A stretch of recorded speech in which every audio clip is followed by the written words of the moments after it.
The clock stopped at midnight, but no one was there to wind it.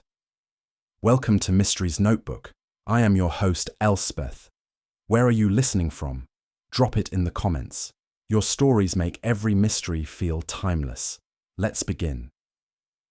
The village of St. Aldhelms was, by most accounts, an unremarkable place. Tucked among rolling meadows and flanked by a slow, winding river, it was the sort of English parish where one might imagine nothing of consequence could ever disturb its order. Children played cricket on the green, housemaids gossiped at the baker's, and the parish clock struck its measured hours with such reliable precision that one could almost forget that time anywhere else might move differently. On a crisp autumn afternoon, Mrs. Bantry had invited a small circle of neighbours to tea in the garden of her rather over-furnished house, the Cedars. The roses had lingered late that season, their scent faint but sweet, and the village had gathered, grateful for the last warmth before winter. There were cucumber sandwiches, cut just so, and a sponge cake that had caused Mrs. Price Ridley to remark, with her usual sourness, that such things never rise properly in damp weather. It was here, among idle chatter about chrysanthemums and parish bazaars, that Miss Marple sat quietly, knitting a neat row of something pale blue, her eyes lifting from time to watch the play of expressions across familiar faces. Few noticed her, which was just as she preferred. The talk, inevitably, turned to the great curiosity of the week, the reopening of the old mill house on the edge of the village. Once the proud residence of the Faversham family, it had stood locked and abandoned for nearly 20 years, shuttered after the death of old Colonel Faversham and the subsequent quarrels among distant heirs. Now, however, the property had been let to a London antiquarian, Mr. Leonard Charrington, who had set about restoring the place with great enthusiasm. "It's remarkable," said Reverend Pulteney, buttering his scone, "how swiftly he has set workmen to it. One would think he means to live here all year round." "A queer sort, if you ask me," Mrs. Price Ridley interjected. "Always in town, those Londoners. Why on earth would anyone want to live alone in that draughty place? And what's more, he pokes about in the attic at all hours, as if rummaging through ghosts." A ripple of laughter followed, though uneasily. The old mill house had long been a subject of village whispers, lights seen in windows when no one was supposed to be inside, odd sounds carried across the meadow on still nights. Miss Marple's needles clicked steadily, her expression mild, but she tucked the remark away with quiet interest. The party might have ended as pleasantly as it had begun had it not been for the sudden arrival of young Tom Henderson, the gardener's boy, who came dashing up the gravel path, red-faced and breathless. "Please, ma'am," he gasped, addressing Mrs. Bantry, "they've sent me. Mr. Charrington says, well, there's something strange at the mill house. He asks if someone might fetch the constable straight away." At once, teacups were set down with clinks, chairs scraped, and voices rose in a flurry. What could it mean? Burglars? A fire? The group set off toward the old mill house, curiosity outweighing decorum. Even Miss Marple, with a faint sigh, folded her knitting neatly and followed at her own measured pace. The mill house, when they reached it, stood solemn and cold against the dimming sky, its great oaken door ajar. Mr. Charrington himself, tall, spare, and pale, with spectacles that glinted nervously, met them at the threshold. "It's most extraordinary," he stammered. "I was cataloguing some items in the West Chamber, the old drawing room, you know, and the clock there struck 3. Only, it struck 3 again not 10 minutes later. And then, when I looked, well, you had better see for yourself." He led them into the chamber, a room heavy with faded grandeur, brocade curtains, dust-laden portraits, and a long-forgotten air of damp. In the centre stood a great gilt clock on the mantelpiece, its pendulum swinging with unnatural regularity. But it was not the clock alone that drew the party's startled gazes. In the far corner, by the shuttered window, sat an armchair, and in it, slumped unnaturally, was a man none of them recognized. His features were grey, his eyes half open in a dreadful stillness. The silence that followed was broken only by the ticking of the clock. "Dead," whispered Mrs. Bantry, horrified.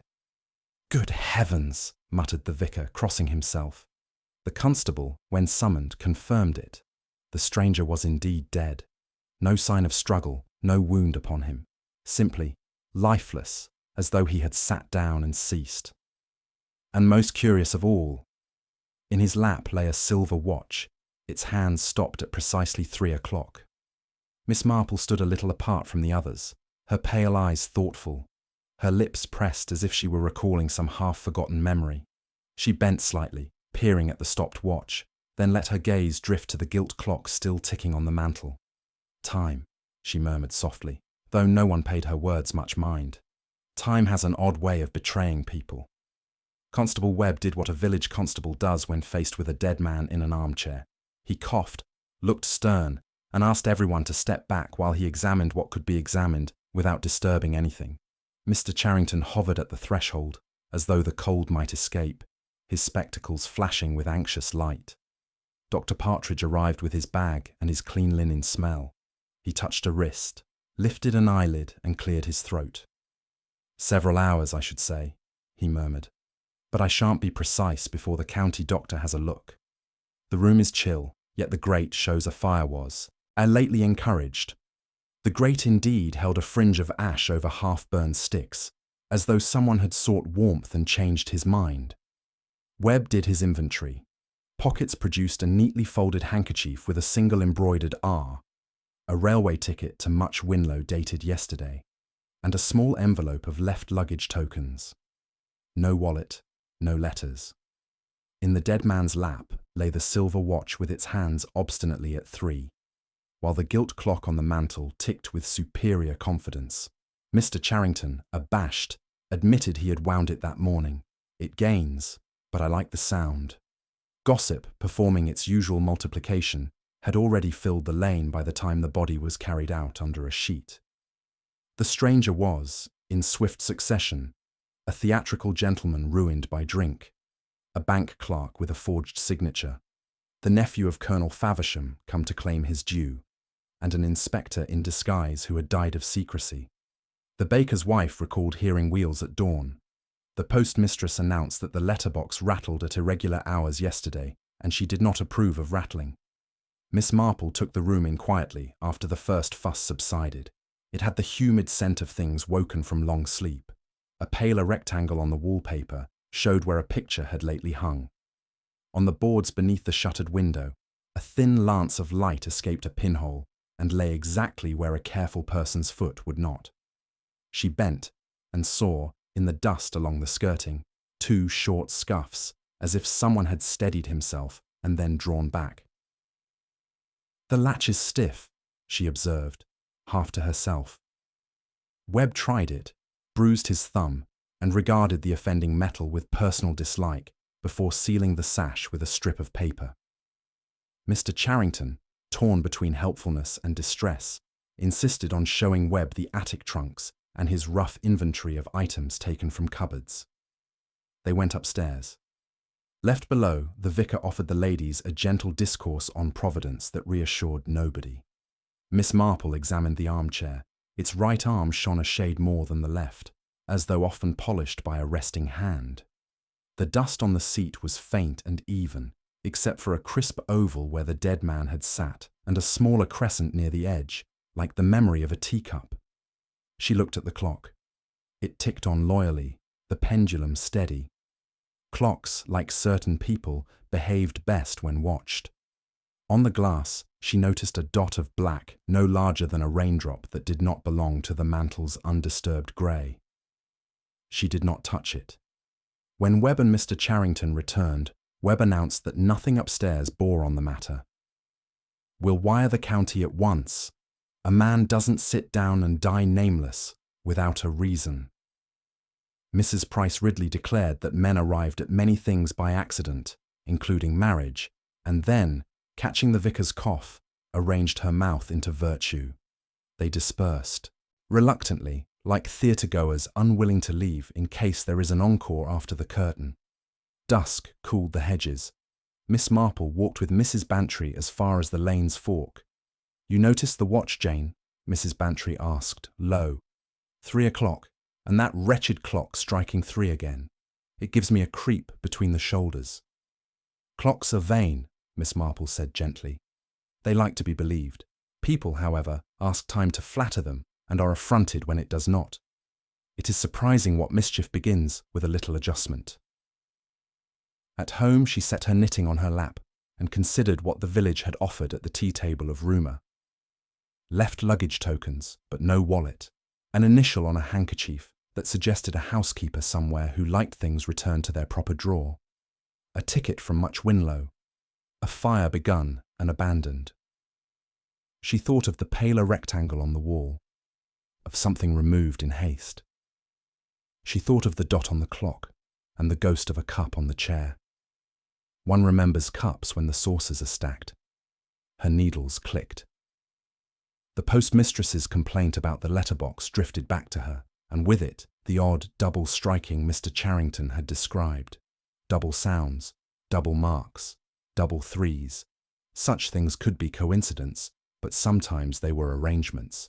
She did not intend to inquire tomorrow. There was no need to hurry. If the dead man had been expected, someone would presently discover that he had failed to keep an appointment. If he had not been expected, someone would wish very much that he had gone elsewhere. Either way, St. Aldhelm's would oblige with memories.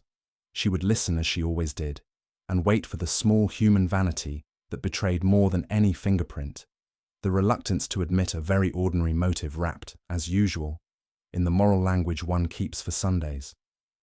When she put down the knitting at last and went to draw her curtains, the church clock answered the hour cleanly across the fields. It was not 3, it was 6, and somewhere, faint and fussy, a smaller clock in a smaller house tried to keep up and failed by a minute. She smiled at that, because failure has its uses. It tells one where to look.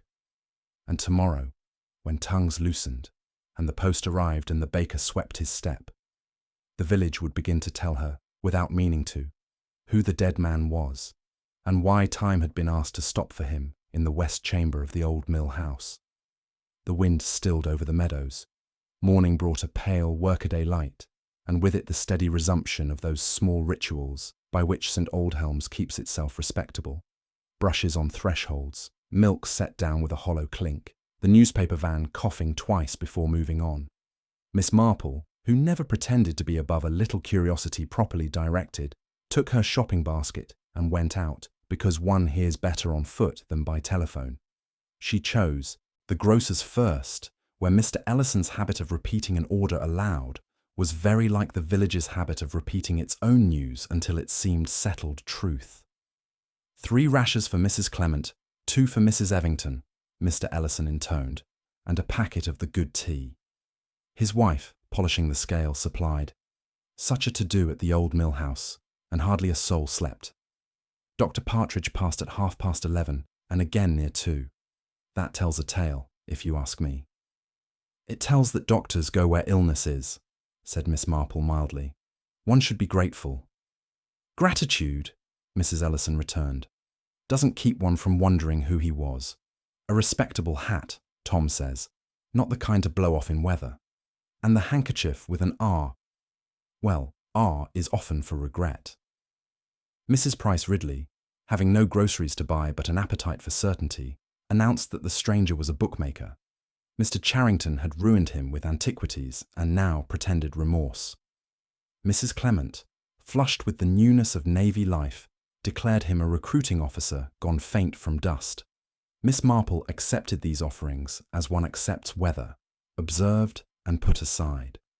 At the post office the bell tinkled as if glad of an audience.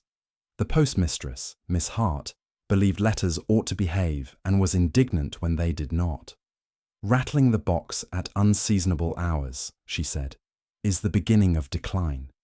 Yesterday there were 2 for the old mill house at 4:15 precisely, and a larger one to Mr. Charrington from a firm of solicitors at Fenchurch Street. Thick paper. A person can tell character from paper."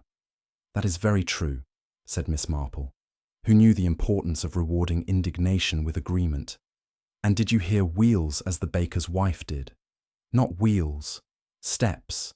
2, then a pause, then 1. The kind of tread that thinks itself lighter than it is. Miss Hart riffled her ledger, satisfied it would be admired, and added with relish, "There was also a note for Mrs. Bantry in a man's hand, which I did not read, of course." Miss Marple had no doubt Tom Henderson, full of importance, had carried the Old Mill letters at a gallop. She thanked Miss Hart, declined to pronounce on the navy, and walked on. At the green, she paused to admire the half-set wicket, while the station-master, Mr. Pierce, bicycled past and obligingly braked. Trains, unlike clocks, were a subject he considered manly. "Much Winlow," he said, when asked whether the evening trains had brought callers yesterday. 5:43 and 8:02. A gentleman at 5:43. City sort, quiet shoes, brown case. Checked it through, he did, to be left till called for. Came back later without it, said he'd fetch it today. Single to St. Aldhelm's. Folded the ticket tidy as a clerk. Miss Marple saw the picture, a man who sent his bag ahead and his courage with it, arriving to collect both. And he asked the way to the Old Mill House. Never asked. Looked as if he already knew. Mr. Pierce said, pleased to have noticed. Constable Webb, meeting Miss Marple by the lich gate, removed his helmet with a cordiality that implied both respect and the faint hope she might save him paperwork. "County's sending Inspector Lake by noon," he reported. "I've rung Much Winlow about those tokens. Charrington says he hasn't had tradesmen in the West Chamber since last week." "Ah," said Miss Marple, "but tradesmen come with pockets, whereas worry comes with explanations. Which picture was taken down?" Webb started. "Now how? Well, there's a pale place, yes. Charrington says he shifted a landscape to the dining room because the damp's less there. Claims he meant to mention it. Untidy thing to forget." "Some forgetfulness," Miss Marple murmured, "is very tidy at heart. If I wished to choose what others looked at, I should make a small alteration and then supply a large reason." They walked as far as the river. The water moved with winter's deliberation, carrying a leaf like a thought that had lost its hurry. Miss Marple reflected that the dead man had brought a time in his pocket and another on his wrist and found a third on the mantel. One of those, she felt, was less a time than a message. People do not stop watches at the hour they die. They stop them at the hour they wish someone else to hold. She wondered who was meant to take it up. At the Old Mill House, sheets lay over furniture. Webb's brown seals crossed the doors, and Mr. Charrington's ledgers stacked as if they might prop up a conscience. He looked more composed by day, an antiquarian happiest when consulting catalogues. "Inspector Lake will ask to see everything," he said, braced for it. "I should like to be thought helpful. It damages one in a small community to be thought otherwise." "It does," Miss Marple agreed, "and small communities forgive the helpful a great deal more than they forgive the triumphant." "Triumphant?" he repeated, as if grazed. "Oh, merely general," she said. "May I see the clock?" He led her in. The gilt frame had acquired dignity with the sun. The little black speck on the glass, seen clearly now, had the dull, furry look of soot rather than ink. Beneath the clock's feet, the dust lay even, save for a faint smear where a testing finger had passed. On the hearth, a pale grey curl lay apart from the rest, too fine for wood ash, paper, perhaps, that had twisted as it burned. Her eye travelled to the armchair, to the neat oval on the seat where a weight had rested, to the crisp crescent near the edge that remembered a teacup. On the shutter's inner ledge, almost invisible, a ridge of floury powder, whitening, caught the light where a sash had stuck and been persuaded. On the way out she encountered Tom Henderson, fat with tidings. "Please, miss, the station telephoned. Much Winlow's. Left luggage has a brown leather case with a brass corner belonging to a Mr. Richard Rowe, says so on a paper inside. R.R. Same as the handkerchief. They're sending the chit to Inspector Lake." "Richard Rowe," Miss Marple repeated, the name so determinedly ordinary that it announced itself as chosen. An initial that need not confess too much. She thanked Tom, and by the simple expedient of admiration, sent him flying to Webb. Going home, she counted the village's little assertions as other women count stitches. Richard Rowe, with a single ticket. A picture removed and explained later. Letters at 4:15 and steps that tried to seem light. The mantel clock that struck 3 twice, as if time itself wished to be persuasive, and a dot of soot where soot had no business. She would have liked to look at the brown case, better still to know to whom the solicitor's letter had been addressed. But patience, like plain sewing, accomplishes more than cleverness. Inspector Lake would come before noon, brisk, tidy, a listener, she thought. If he listened well, the village would, without meaning to, tell him everything. And if he did not, she would arrange that he heard what mattered. Inspector Lake arrived on the dot of 12 with a compact suitcase and the tidy air of a man who disliked atmospheres. He greeted Webb without fuss, bowed to Miss Marple as one acknowledges old wisdom, and went directly to the West Chamber. Mr. Charrington, neat as a catalogue entry and faintly aromatic at the lapel, received him with cultivated patience. Lake looked first, asked later. The silver watch in its envelope, the gilt clock on the mantel with a minute dot of soot upon its glass, the armchair with its oval of disturbance, and the faint crescent near the edge like the memory of a teacup, the shutter whose stiff sash had been coaxed with whitening. Someone hurried, he said, almost to himself, and haste leaves ridges. Dr. Partridge repeated his estimate, mid to late afternoon, and the remark about the house lending cold to the body. Lake wrote it down and asked about the fire. I laid it before going to the attic, said Mr. Charrington. I meant to come down for tea, but an old trunk carried me away. What did it carry you to? A parcel of family letters tied with blue tape. Pretty trifles. His tone was modest. Miss Marple thought it the modesty a man cultivates for effect. Webb produced the report from Much Winlow, a brown case left to be called for by one Richard Rowe. Lake sent for it, and, while they waited, went to the dining room to see the landscape Mr. Charrington admitted moving from this wall. It hung squarely enough, but the string was fresher than the nail, and the nail had been worked twice. Behind the old position in the west chamber, the plaster rasped faintly under a careful fingernail, as if something small had once rested there and been prized away. Miss Marple, mild and precise, mentioned that flour will answer for putty when one needs a window to behave. Lake gave her a quick, friendly glance. And sometimes housekeeping knows more than detection, he said, which pleased Webb less than it did her. At 2, the left luggage case arrived. Lake opened it methodically. Shirts folded with male exactitude, a serviceable razor, a railway timetable with ticks penciled against 3 o'clock, and a packet of papers wrapped in brown paper and twine. Beneath the papers lay a photograph, a young woman with candid eyes, seated beside an older man in uniform, both composed with the stillness people keep for expensive minutes. One edge of the card showed a singe, neat as if tested and spared. Colonel Faversham, Lake said, touching the uniform. And the young lady? Grace Lydgate, the Colonel's grandniece, Mr. Charrington answered too promptly. Visitors from Much Winlow long ago. There was a fuss about the steward. These old houses hoard such trifles. Lake put the photograph aside and untied the packet. 2 letters on thick paper appeared. Fenning, Clay and Bowers, solicitors. The first, to Mr. Leonard Charrington, asked for information about a private sale of certain household effects following the Colonel's death.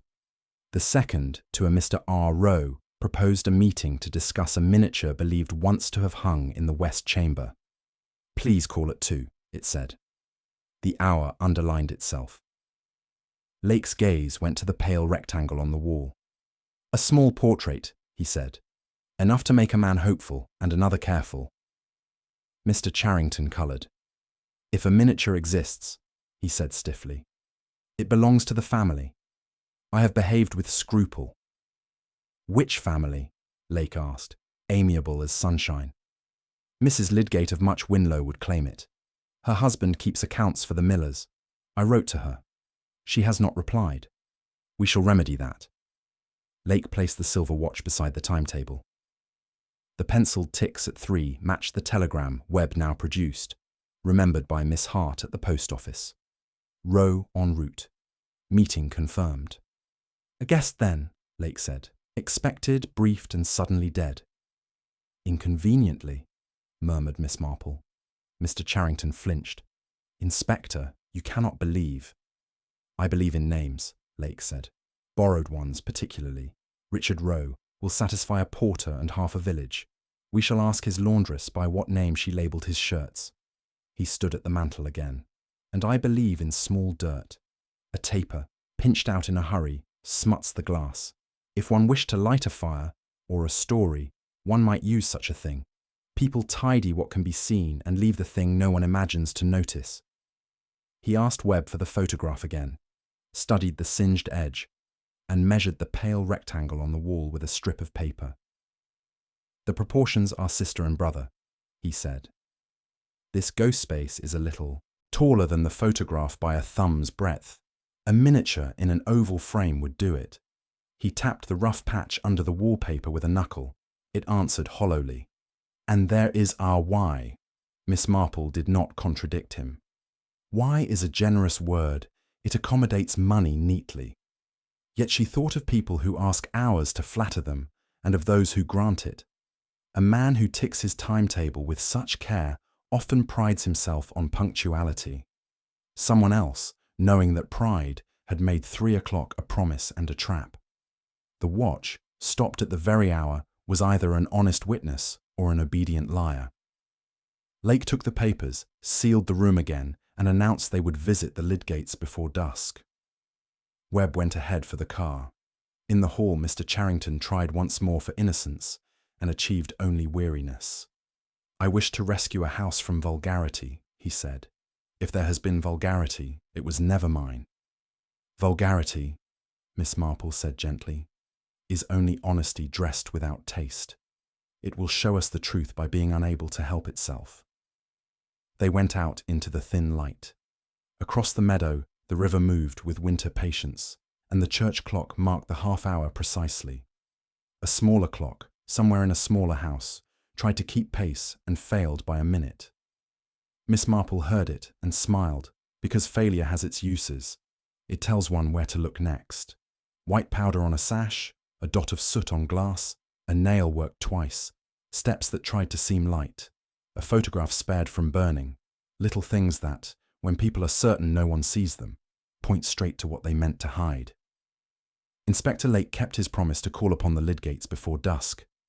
The afternoon had grown dim and still, the sort of autumnal hush that sharpened voices and made every word sound more deliberate.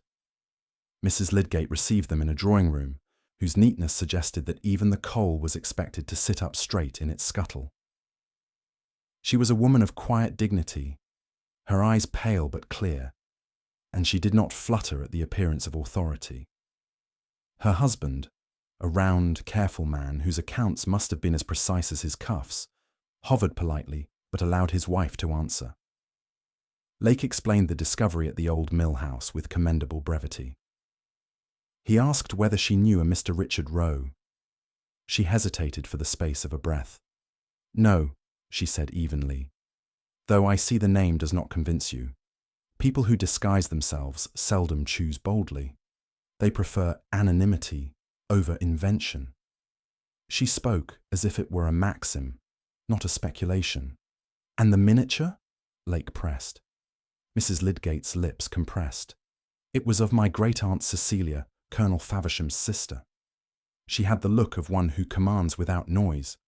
The portrait was painted when she was young, and it was said to be very fine. My mother told me that it hung in the west chamber all her life. After the Colonel's death, the miniature was not found. I assumed it had been taken by one of the dispersing cousins. No one admitted it. Lake produced the solicitor's letter addressed to R. Rowe and placed it on the table. Mrs. Lydgate's hand trembled only once before she steadied it. So, she murmured, someone thought it theirs. or meant to claim it in that guise. I was not consulted. Her husband interposed with a small cough. We did, my dear, receive inquiries about the house years ago. There was talk of missing heirlooms, but we wished to let it sleep. Disputes over trifles are ungentlemanly. Not trifles, Edmund, she corrected softly. My aunt's portrait was her likeness and her memory. If it was taken, it was theft.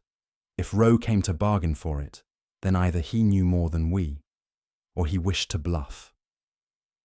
Lake regarded her with frank appreciation. And if he died in the room where it once hung, madam, do you consider that accident? I consider it warning, she replied. These old houses keep secrets. They do not yield them cheaply. Miss Marple, who had listened as though her knitting lay invisibly in her lap, now asked whether Mrs. Lydgate had known Mr. Charrington before his tenancy. The lady's expression cooled. He wrote to me once, a courteous letter, offering to help identify items in the attics. I thanked him and declined. I dislike being patronized, even politely. Lake tucked that away. As they left, dusk settling like a lid on the village, he remarked to Webb that Mrs. Lydgate's calm carried more steel than some men's anger. Miss Marple said nothing. She was thinking of the hesitation, brief but real, before the denial of knowing Rowe. Not enough to prove acquaintance, yet enough to suggest recognition of another sort, perhaps of description, perhaps of reputation. Back in St. Aldhelm's, Webb carried Lake's case to the constable's office, while Lake conferred with Dr. Partridge over the autopsy's early notes. No poison had been found so far, but the heart showed irregularity, and there was a faint smell of bitter almonds that troubled the assistant. Lake made no pronouncement. He preferred to wait for the county laboratory. Still, he wrote possible digitalis, check garden, on his pad, and closed it with a snap. That night, Miss Marple sat by her fire and reviewed what she had collected. A man under a borrowed name had come by train, ticket folded as neat as his shirts. He had left his bag at Much Winlow, safe until called for. In it was a photograph scorched at the edge, a solicitor's letter fixing an appointment at 2, and nothing else to explain his presence. He had died with a watch stopped at 3, in a chair marked by the ghost of a teacup. A clock had struck 3 twice, as though to underline a point. Something had been taken from the wall. The nail worked twice, the patch beneath slightly raw. Flour on a sash, soot on glass, ashes in a grate. And a village where gossip embroidered but did not invent. The truth always slipped in by accident. She wondered whose accident would betray them first. Mr. Charrington was too careful, too anxious to appear helpful. The Lydgates had dignity and motive, but not, she thought, the air of deceit. And somewhere there was a person who had shared tea with Richard Rowe, though no cup had been found. A host, perhaps, or a jailer. She drew her curtains, listening again to the difference in clocks across the fields, one faithful, one lagging, one hurrying.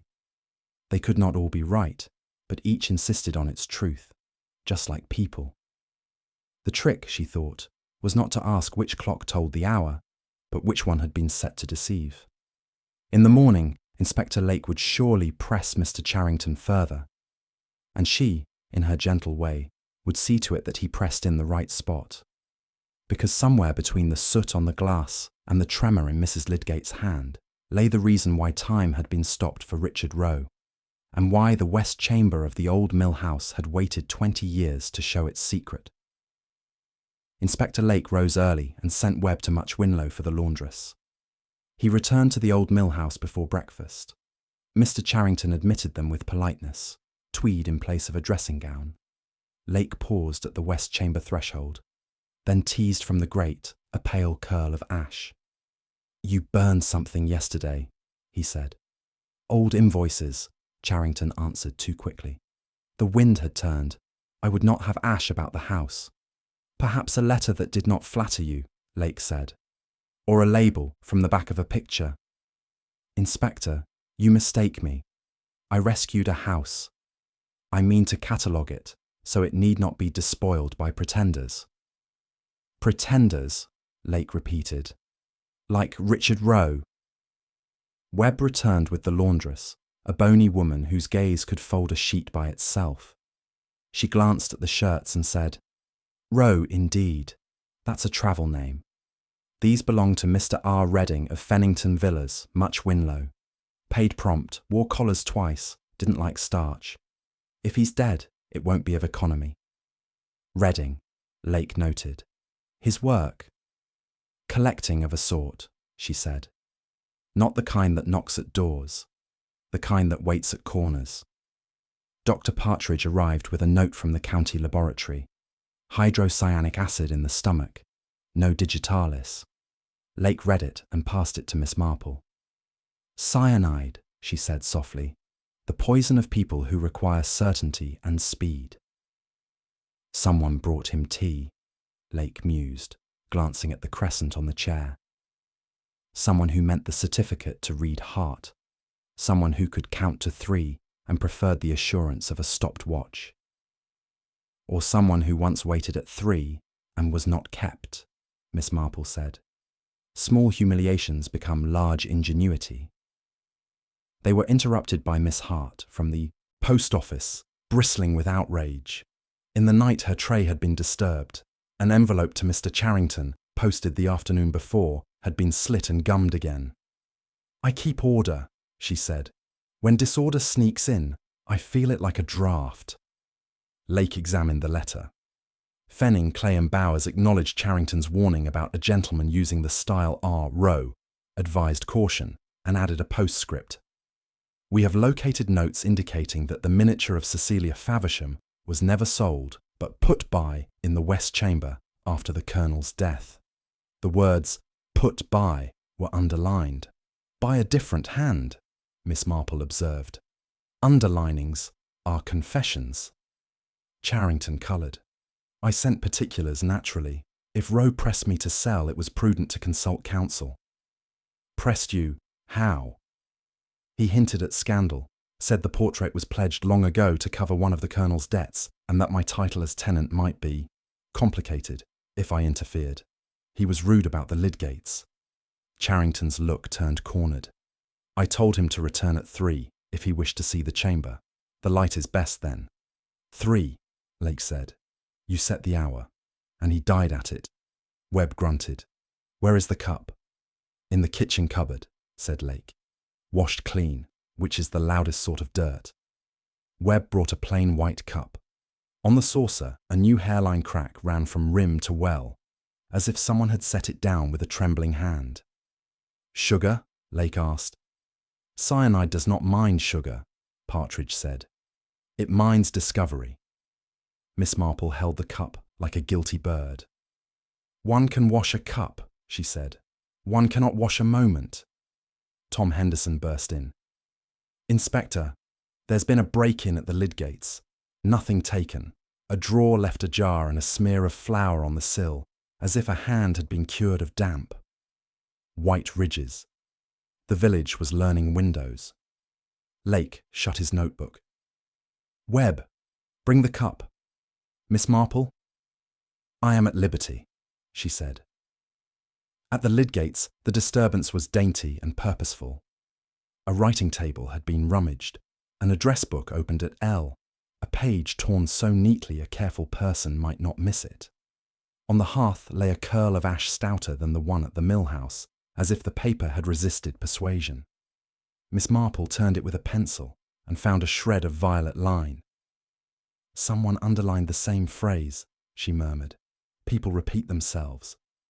Mrs. Lydgate stood composed.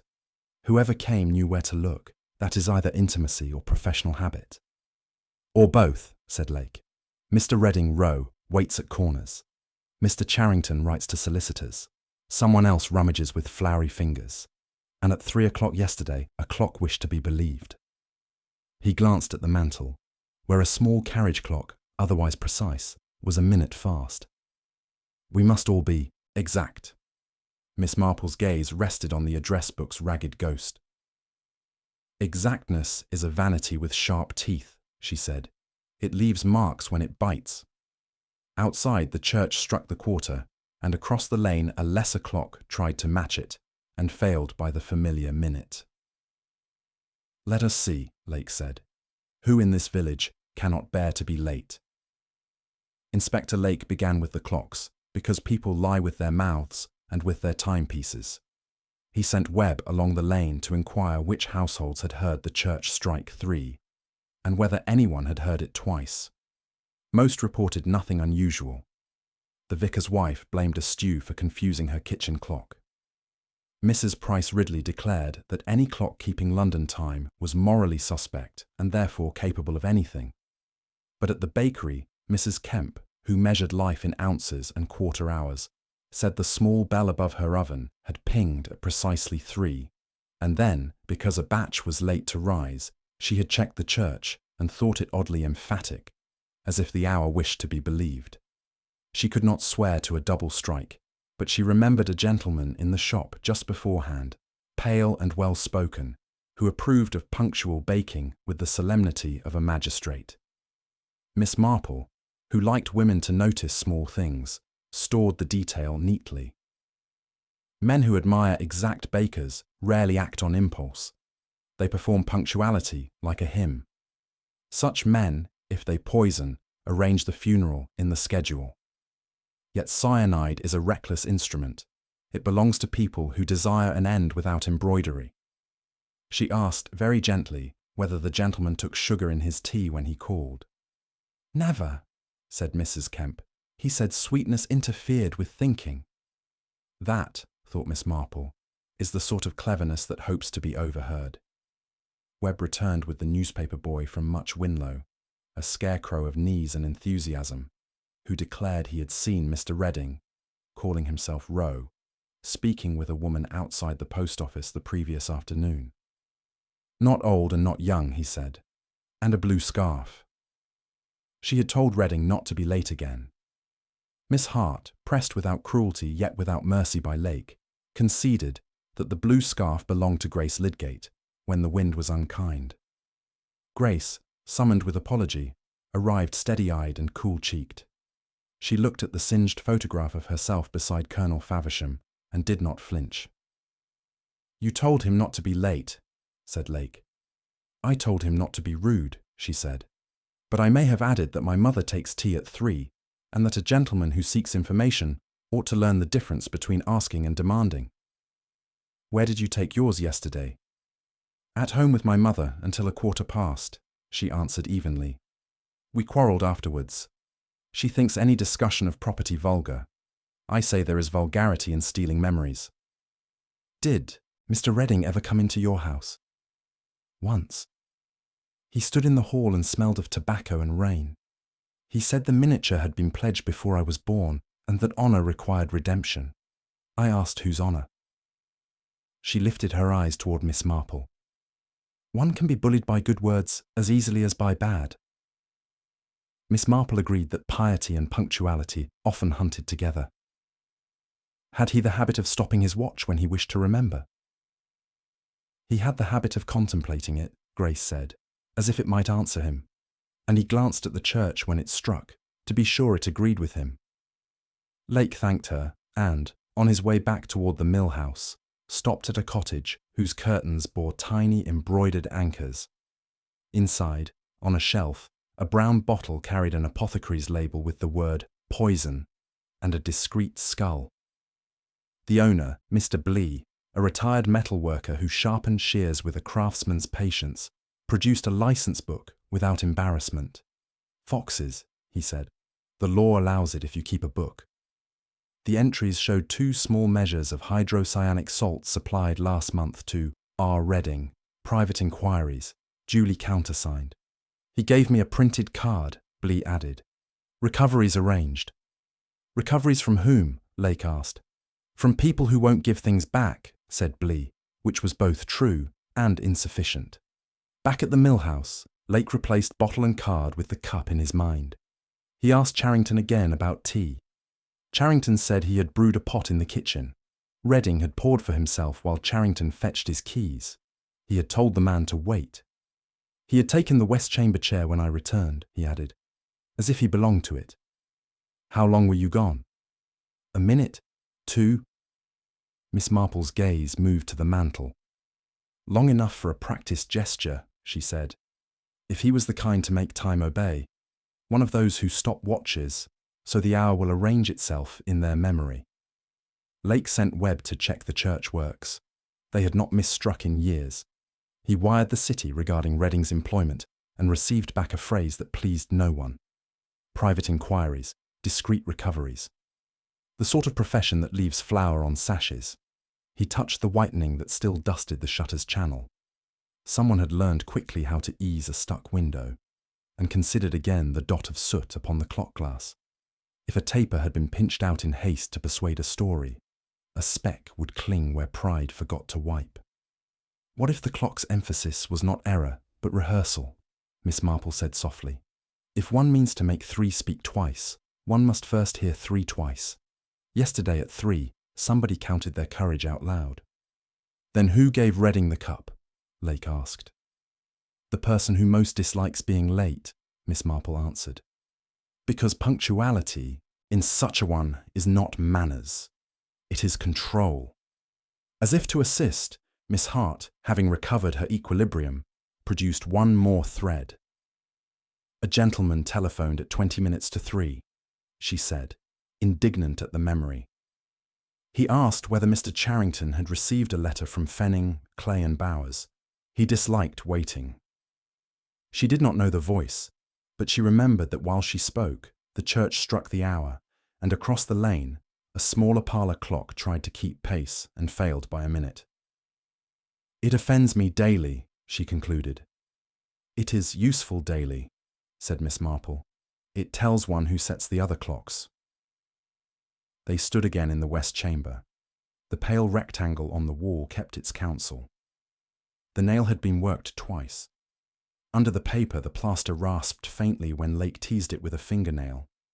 He looked at the cleaned cup and the saucer's new hairline crack and thought of hands that tremble only after a deed is done. Then he closed his notebook. We will have Mrs. Lydgate's quarter hour, he said, and Mr. Charrington's 2 minutes, and whatever name Mr. Redding last told the truth under. But first, we shall find the person whose life is measured by a clock that is always a minute wrong and ask why that minute belongs to them. Miss Marple nodded. Because they hate to give it up, she said, and because yesterday at 3 they needed it twice. Inspector Lake chose to visit the one person whose minute never matched the church. The watchmender, Mr. Sykes, keeper of a narrow shop smelling of oil and old winter light. Pocket watches hung behind the counter, each beating its separate conscience.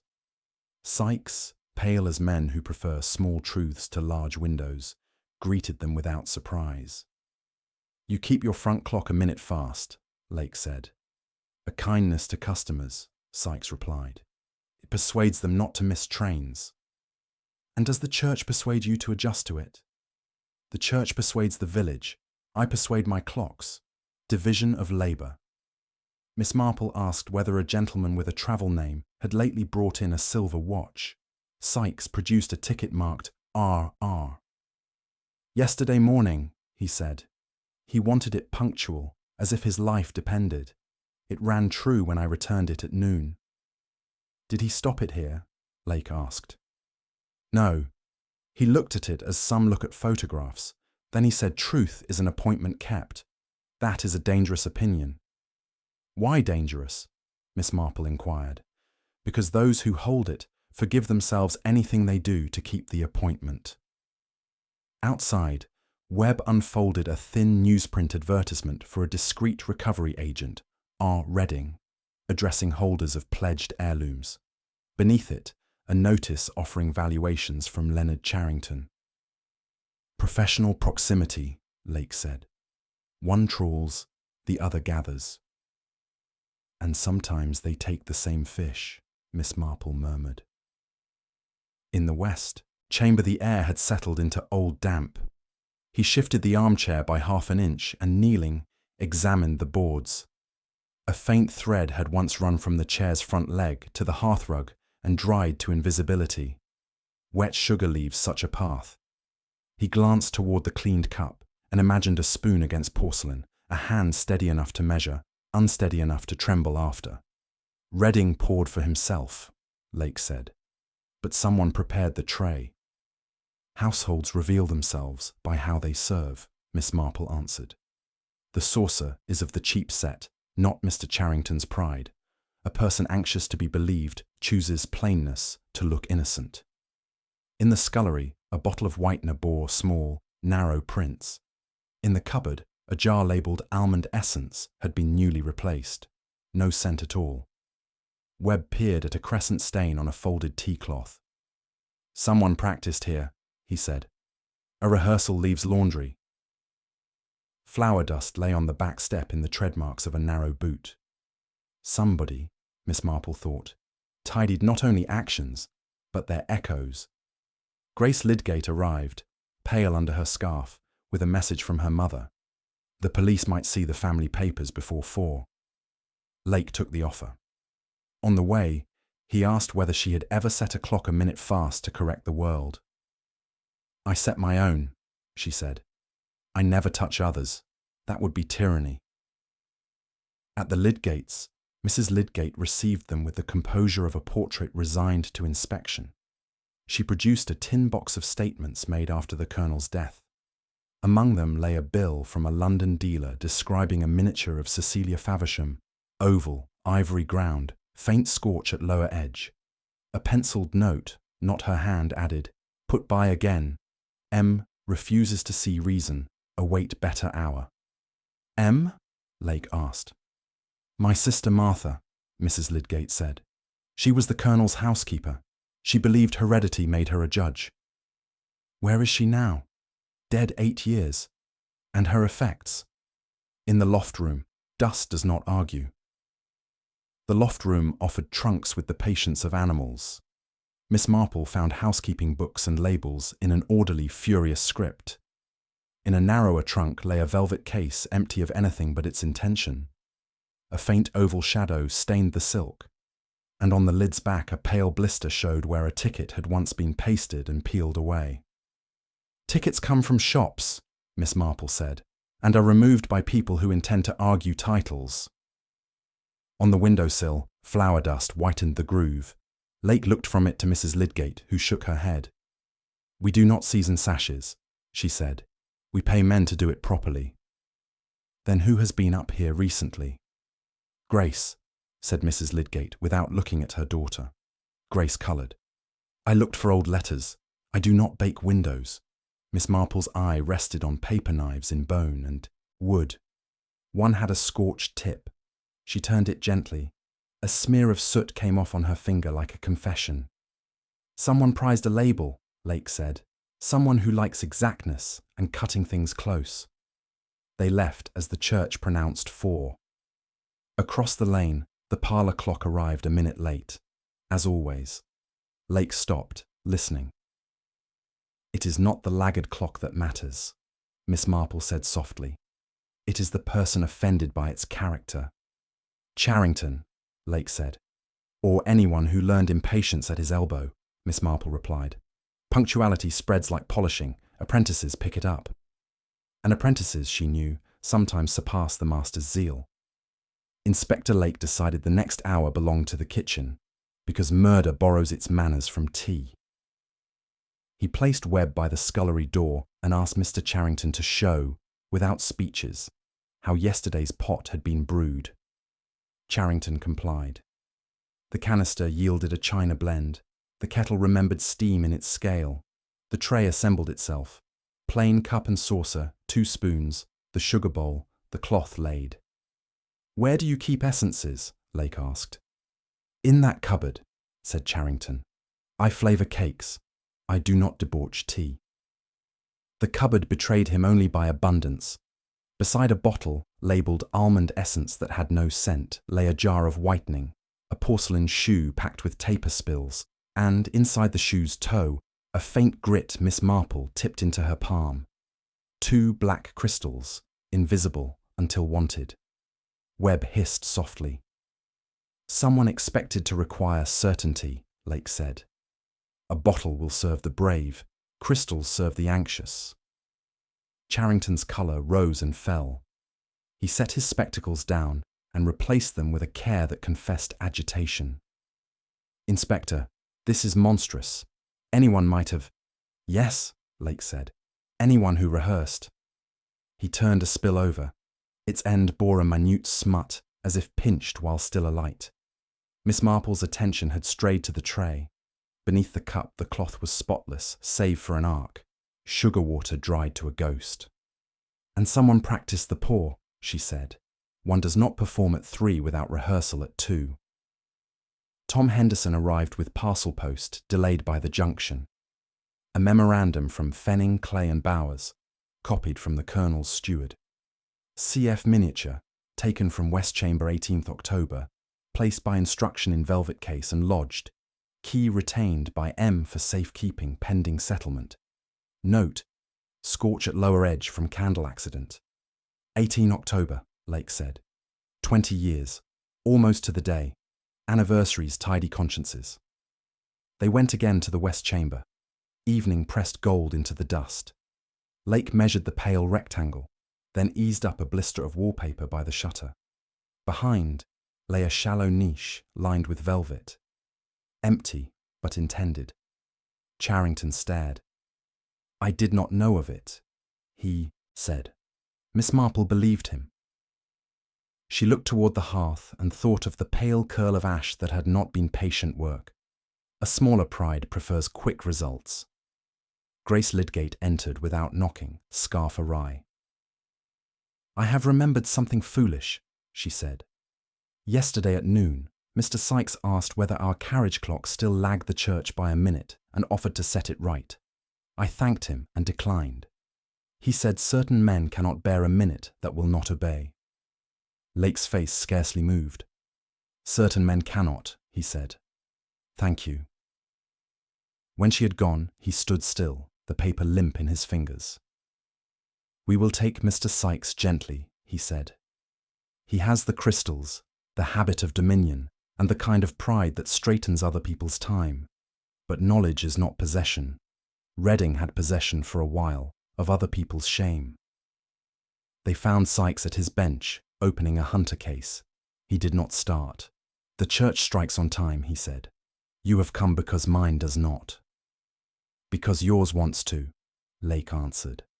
He laid the porcelain shoe and its confession on the counter. You delivered these to a person who wished to make time behave. Sykes considered them without touching. I deliver oil and counsel. Men bring me disorder and pay me to soothe it. He lifted a lens and peered at Lake like a mainspring. Reading disliked me because my clocks refused his authority. Did you give him cyanide? I sold him none.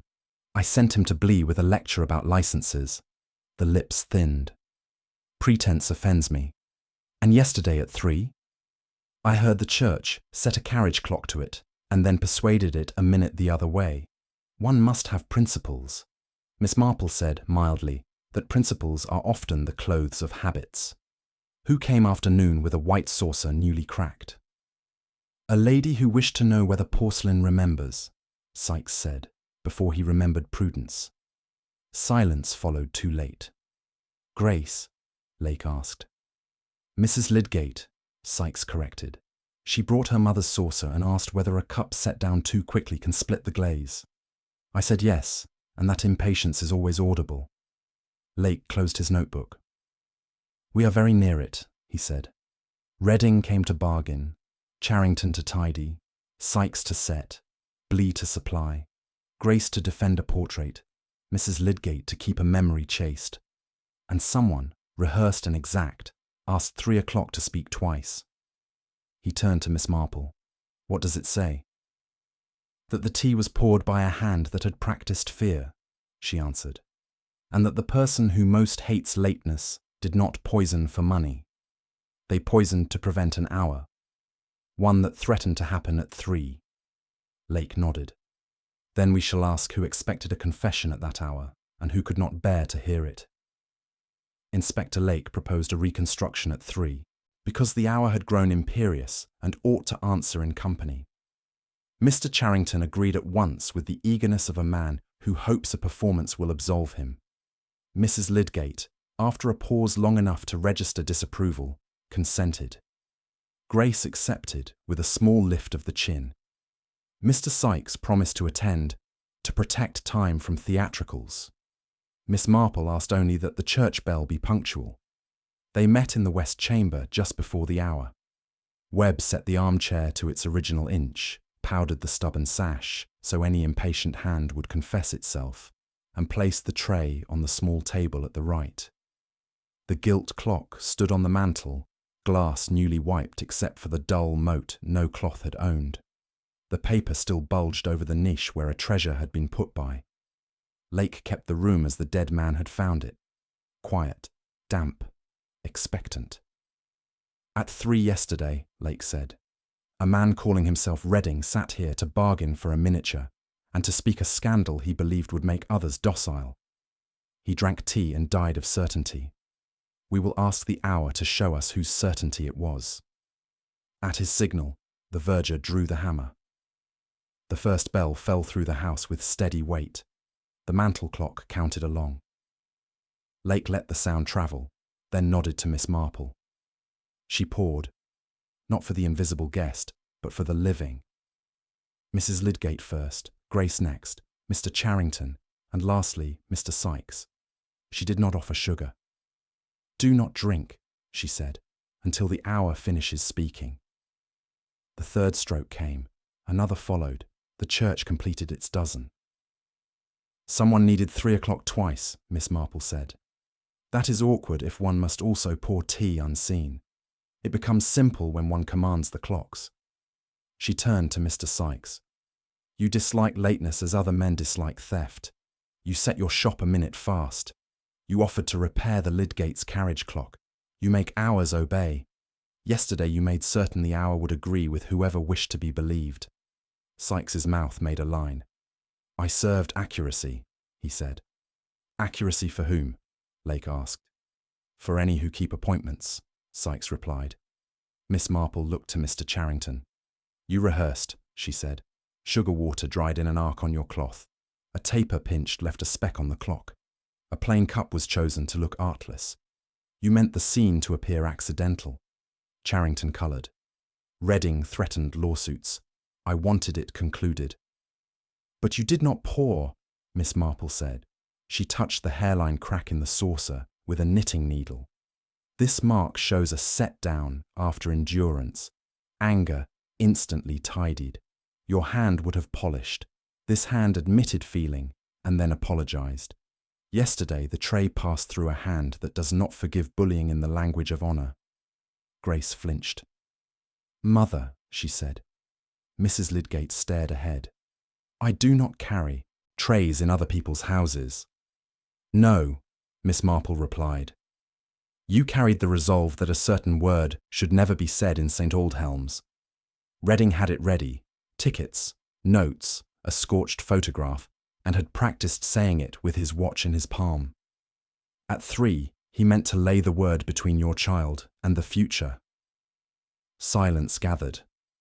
Lake lifted the teapot, showing its rinsed bottom. "Redding bought cyanide as a credential," he said. "But the crystals in the shoe say another hand required certainty. The cup was washed. The saucer spoke. The hour obeyed. Only motive remains." Miss Marple's voice softened. "Once, long ago, a gentleman took something from this house and left a scorch on what he could not take. He called it necessity. There was a debt, not of money. Yesterday at 3, he meant to pay it with a name. Names can ruin the living to tidy the dead." Mrs. Lydgate set her untouched cup upon the tray. "There are truths that serve no one," she said. "I will not have them paraded." "Yet truths persist," Miss Marple said. "One may teach clocks to behave, but not time." Grace found her mother's sleeve. "If it was for me—" "It was for order," Mrs. Lydgate said. Lake did not press. "We have enough to proceed," he told Webb. Then, to Sykes, "Your clocks will complain tonight. They were right for the wrong end." Miss Marple folded her hands. "There is 1 minute left," she said. "The minute Mr. Redding promised for disclosure. If you withhold it, the village will mint it in gossip. Better to give it gently and end the bargaining." Mrs. Lydgate's gaze went to the pale rectangle and the papered niche below. "Then let the room speak," she murmured. "Take down the paper, Inspector. Bring out what was put by. I will tell you why it was scorched, who struck the match, and why, when 3 o'clock came yesterday, I could not let a stopped watch write my daughter's life." The gilt clock seemed to listen, chastened. Inspector Lake peeled back the blistered paper with the deliberate calm of a man unsealing a confession. Behind the niche, velvet dulled with age, cradled the miniature that had been spoken of so many times but never shown. Cecilia Faversham's likeness emerged, oval and delicate, the scorch at its edge still visible, a reminder of both carelessness and concealment. The room seemed to draw in its breath. Mrs. Lydgate stepped forward with quiet resolve. "It was put away because my aunt forbade its sale. But there was more than money in question. My sister Martha, who kept this house after the Colonel, believed that Cecilia's story was not fit for parlour talk. Redding knew it and meant to trade upon it." She steadied her hands, though her voice sharpened. "Cecilia bore a child out of wedlock. Our blood, though not our name. The miniature was proof of a bond the Colonel spent his life denying. Redding found the record. He came here to disgrace us, to force a claim, to make a spectacle." Grace's breath caught. "Mother." "Hush, child. It is better said plainly than whispered badly." She fixed her eyes on the portrait. "I did not care for money, nor land, nor even scandal for myself. But I would not have him use you, Grace, as his stage. I saw his bag, his papers, his vulgar certainty. At tea, I placed the cup before him and poured with a steady hand. He spoke of 3 o'clock, as though destiny itself must obey him. I decided he would not live to hear it twice. The admission fell without dramatics, like a weight laid down at last. Inspector Lake said nothing at first. He replaced the miniature in its hollow, sealing its silence once more. Then he turned to Webb. "You hear, Constable? The law requires it." But Miss Marple intervened gently, her tone like a thread of wool easing tension from rough cloth.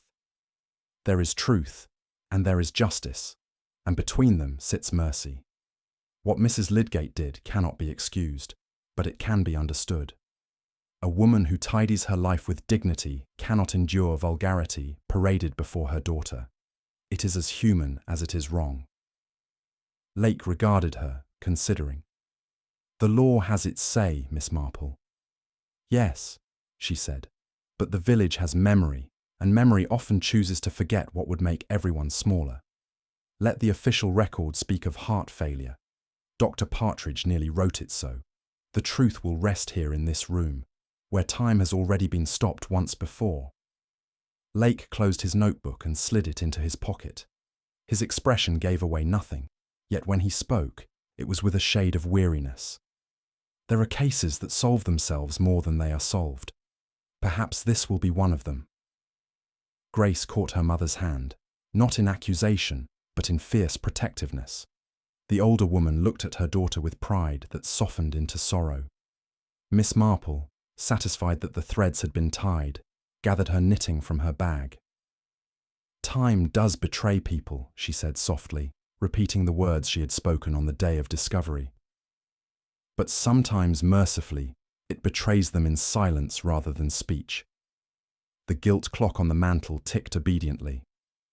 Outside, the church struck the hour with calm authority, while across the lane a smaller clock failed again by a minute, as if to remind them that perfection belonged only to God.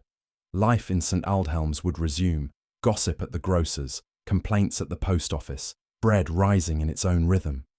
Only the west chamber, with its pale scar on the wall and its velvet-lined niche, would remember exactly what had been decided at 3 o'clock. Miss Marple walked home through the quiet lane, the air cool against her cheeks.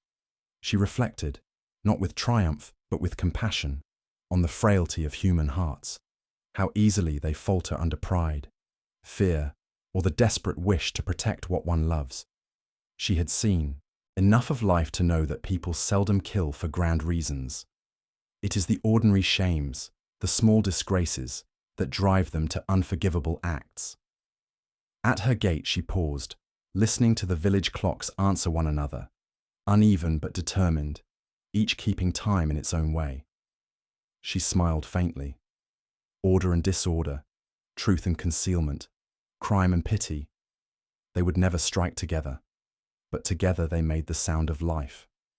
And so she went in, put her kettle on, and let her knitting needles click once more, while the room where time had stopped settled back into silence, keeping its secret safe.